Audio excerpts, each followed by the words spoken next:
Hello, everyone. Hope you all are doing well. I'm really thrilled to have Mohamed Zeeshan with us today for a discussion on elections and democracy. Mohamed Zeeshan is a founding partner and editor in chief for Freedom Gazette. He is currently a columnist at The Diplomat and Deccan Herald. He has previously worked with United Nations and is a graduate in international affairs from Columbia University. It is a pleasure to have you today with us, Zeeshan. Thank you for joining. Thank you so much for having me. So moving with our questions, our first question for the day is, US elections have intrigued the people across the world, and people have rejoiced the election of Joe Biden as a president-elect. What does this election mean for the world, and especially what its impact would be on the foreign policy?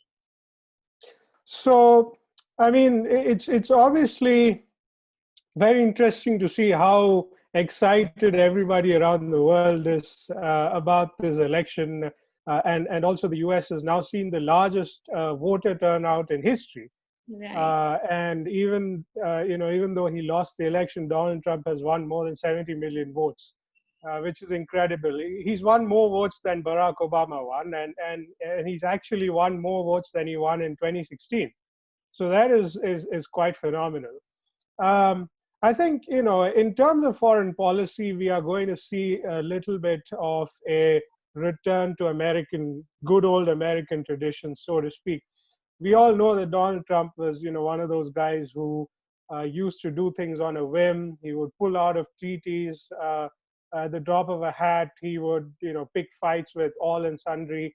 He used to hate on his allies, especially in Europe and so on. I think that under Joe Biden, a lot of these things are going to get reversed. So, for instance, on multilateral diplomacy, Donald Trump had started to pull the U.S. out of leadership roles in various forums and organizations. He also pulled out of the WHO. He cut funding to various UN agencies. I think that Joe Biden is going to start to reverse all of these things early on in his term. It's also possible that Joe Biden might rejoin some of the multilateral agreements that Donald Trump had pulled out of. For instance, the Paris climate deal would probably be the first thing that Joe Biden rejoins. And it's also possible that Joe Biden would rejoin the TPP, Trans-Pacific Partnership Trade Agreement. He might also rejoin the Iranian nuclear deal, because these were agreements that were part of his administration along with Barack Obama before Donald Trump came to power. Now, in terms of what this might mean for India, I think overall this is very good news for India, because India has, for a very long time, enjoyed and free-ridden on American influence in multilateral organizations. Indian diplomats do not like to accept this or admit it publicly, because it goes against their notions of strategic independence. But the fact is that a lot of the norms and values that America champions on the world stage are norms and values that India has traditionally welcomed as well.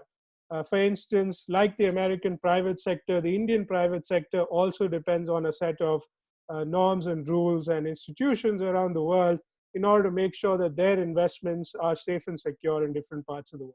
China and Russia don't care about these things, because their economy is not so dependent on the private sector, and to them what matters is more government to government relations rather than a set of broad multilateral international norms which would apply to all companies and firms around the world. And similarly, on issues such as democracy, India has in recent years been surprisingly vocal. I mean, if you take the UN Democracy Fund, for instance, it was set up by India and the United States jointly. And even to this day, India remains one of its largest contributors along with the US. So in terms of norms and rules and institutions around the world, India agrees with a lot of what the US does. And so watching America pull out of its leadership role under Donald Trump was actually in many ways a big problem for India, because it meant that that vacuum was being filled by China, and the Chinese were bringing a set of rules and norms that undermined the way that these international institutions function. We've seen that very recently, for instance, in the way that the WHO behaved in the early days of the COVID-19 pandemic, basically towing the line of China, very unlike how the WHO had responded to the SARS epidemic in the early 2000s, when they even imposed a historic travel ban in and out of China. So a lot of these things, I think, India had issues with, and Chinese leadership in international forums is clearly not in India's interest. And so if America comes back in some sense and reverses its withdrawal and isolationist policies under Joe Biden, that is very, very good news for India. That's amazing. That's nice to hear, actually. So, when we are discussing democracy and elections, I think the case of Turkey has really valuable lessons for the world. So, in your opinion, what could India learn from it? I mean, Turkey's situation is clearly quite unique. I would not say, I mean, a lot of people are comparing India to Turkey, but I would say that there are still a number of differences. Turkey, of course, was a country where secularism and Western notions of liberal democracy were somewhat forcibly imposed top down onto a country which was typically socially conservative and highly religious. It's not Saudi Arabia, but it was still a very conservative Muslim society that Turkey was. And so, in some sense, when the liberal democratic constitution of Western values was imposed on Turkey, it was a very foreign thing for the Turkish people. And that's why, if you look at Turkish history from time to time, you had recurring military coups, because every time the military used to come in and take power, in order to make sure that those secular values and Western liberal principles were upheld. And then over a period of time, they would leave, and then an elected government would come to power, and then you would see that the conservative social impulses of the Turkish people would start getting expressed again through the elected government. Now, obviously, it's very tempting to draw that parallel to India and say, well, very similar things are happening in India. We've got a Western liberal democratic constitution. It was imposed in some sense top down. People like Jawaharlal Nehru and Dr. Ambedkar had all studied abroad. They were not really true blood, traditional, culturally Indian in that sense. Jawaharlal Nehru himself has often expressed in his writings and speeches the belief that he was somewhat culturally Western, and he was obviously educated in England, and Mahatma Gandhi himself was educated in England. So a lot of those values in the Indian Constitution were obviously borrowed from the West. But at the same time, I think that even though Indian society in some sense is also socially conservative and highly religious, like Turkey, Turkey is in many ways a lot more homogeneous than India is. In Turkey, for instance, you would not find the kind of prominent minority that the Muslim minority is in India. Christians, I think, are about 3% of Turkey's population, and the rest of the diversity you see within Turkish society is essentially different sects of the Muslim community themselves. You've got Sunnis, you've got different kinds of Sunnis, you've got Kurds, you've got a variety of Muslims, but they're all predominantly Muslim.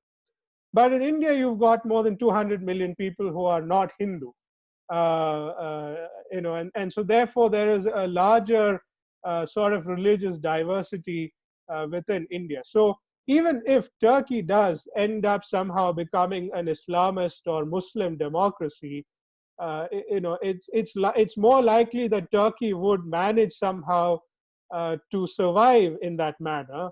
But India is highly unlikely to survive as a religious majoritarian democracy, simply because of the amount of diversity that you've got, religiously speaking, within India.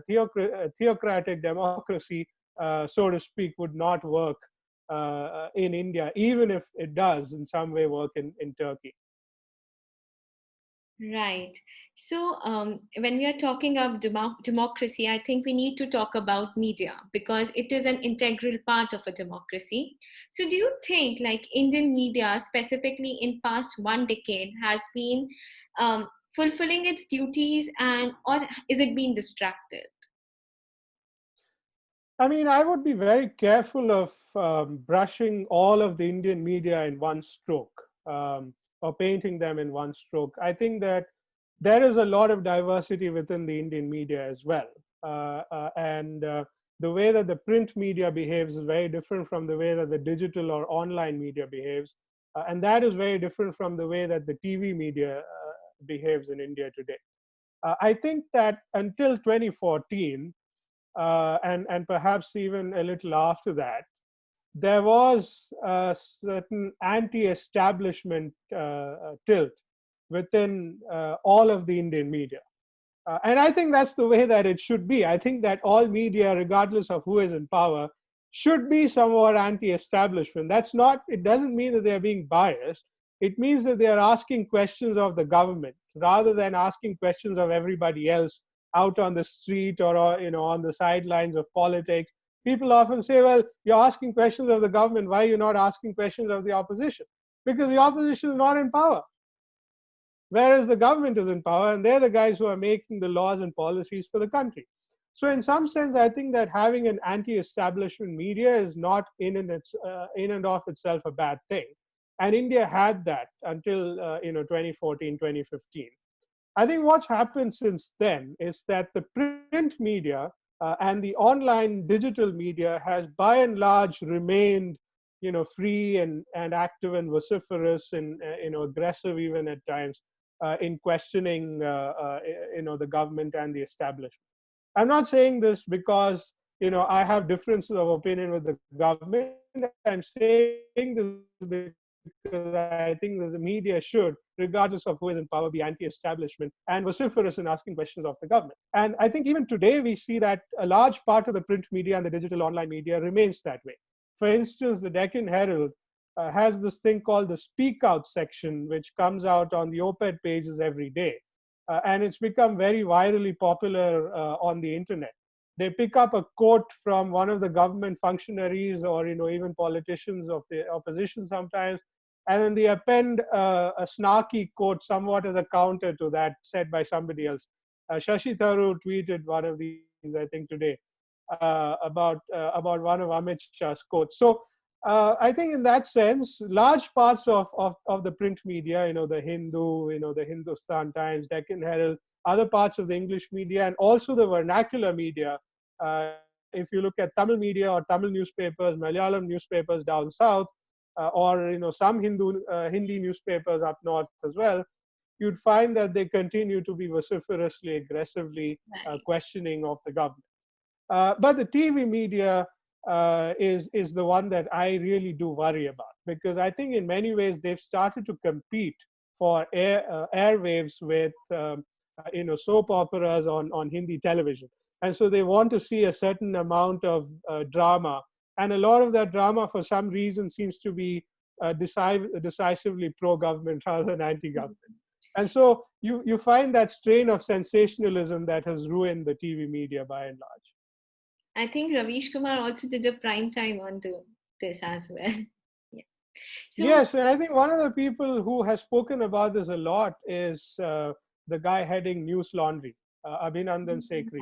yeah. Hmm. He has been out and about, very vocal about the way that the revenue model of TV media works in India today. The fact that they have to fight for TRPs and eyeballs, compete with the IPL, compete with Hindi soap operas. The IPL is terribly entertaining and interesting. You've got super overs happening every other day. How do you make reality and the real world as interesting as that? Because frankly speaking, the real world is full of nuances. There are two sides to every story. It's not all black and white. And a lot of it is very boring and mundane stuff. It's not House of Cards stuff. It's not IPL stuff. So I think in that sense, the TV media, because of its revenue model, has in some ways backed itself into a corner, and it's very difficult to see how they're going to come out of it. Right. So, why don't you tell us about your upcoming book that's going to be released in 2021? Yes, it's planned and scheduled to come out in Jan 2021. The book is titled "Flying Blind: India's Quest for Global Leadership." And Okay. the title, in many ways, alludes to the core central argument that India needs to have a foreign policy. Many people don't know this, but India doesn't really have a foreign policy. It's not very coherent. And this was a result of my travels around the world, the time I spent at the UN, including with the Indian delegation at the UN at Colombia, and then thereafter, the time I spent in the Middle East, walking through the corridors and decision-making corridors of governments in that part of the world. Um, and what I realized by and large is that it's a cliche, but it's true. India punches below its weight. Now, a lot of people think that this doesn't matter. They think India's problems are all domestic. Care first about the economy. Migrant workers are dying every day. Fishermen are dying every day. Farmers are committing suicide. Why are you talking about foreign policy? But the fact is that foreign policy affects all of these categories of people in very real ways every day, which people do not realize. And this is the case that I make in my book as well. That when you look around the world, for instance, the Indian passport is one of the weakest passports in the world. And it is unforgivable because of the fact that India is such a very large country and the fact that India calls itself an emerging power on the world stage. It's hard to imagine why Zimbabweans have more travel freedom around the world than Indians do, or why people from Tanzania or Sierra Leone are able to go to more countries without visas than Indians are able to do. And this is a big problem because what happens as a result of these kinds of things is that, for one, a lot of aspiring Indian professionals, whether it's in the IT sector or the pharmaceutical sector or the education sector or elsewhere, they're not able to travel, and businessmen are not able to travel freely to conduct business and seek employment around the world, unlike a lot of the other countries. And what happens is that a lot of the rich, well skilled people, when they get the opportunity to go abroad, they end up changing their passport. And this is what we call brain drain in India. And so India is losing out on a lot of skill and talent every year because of the fact that the Indian government does not have as much capability and as much influence around the world. It's not able to stand up for its citizens when they are abducted and killed in Libya and Syria and Yemen. It's not able to come to the rescue of very poor labor workers, laborers who live in labor camps and concentration camps in Qatar and in Saudi Arabia and other parts of the Middle East. These are people who are sending back money to very poor families here in India, but they get no help and support, and their health is, and well-being is largely neglected. And we saw this very badly hit Indian laborers in the Gulf during COVID-19. A lot of them had to come back home to nothing, and now their families are now back in poverty because they lost that stream of income. And all of this is because governments around the world do not treat Indian citizens with the same kind of respect, really speaking, as they do treat citizens from the West. And this is particularly true in the Middle East. So I make the case in the first few pages of my book, including this and several other real world, real life examples from the street, how foreign policy and India's weak global influence is impacting poor people and also middle class people across India, from the big cities to the small towns in Nagpur, in Cuddalore, in Tamil Nadu, and so on. The Tamil fishermen, for instance, who keep getting abducted by the Sri Lankan Navy because they are trying to make a living out of the little that they are able to get. So I make the case in the first few pages of my book why Indians should care about foreign policy and why India's weak global influence is a cause for concern. Then the rest of the book is basically an understanding of Indian foreign policy, the many different dilemmas that Indian foreign policy faces, why we have weak global influence, why is the government not able to command as much respect around the world as the West is able to. It's not all because of the military and so on. There are several other factors that go into these things. that I make very clear in my book as well. And I also talk about the various big strategic challenges that India faces from China, from the United States, at the global level, at the United Nations, at the multilateral diplomatic level. And finally, I end my book by giving a few of my ideas and a vision forward for how India can build its global influence, how India can make the lives of its citizens abroad more powerful, more fruitful, more prosperous, and more secure, and how it can also develop its own domestic economy by using enhanced and expanded global influence around the world. So that's basically the aim of the and objective of the book. I'm not going to give you further details Yeah. on what's in there, but there are a number of things that came to my notice when I was at the UN, which I found terribly shocking, which the Indian media does not talk about.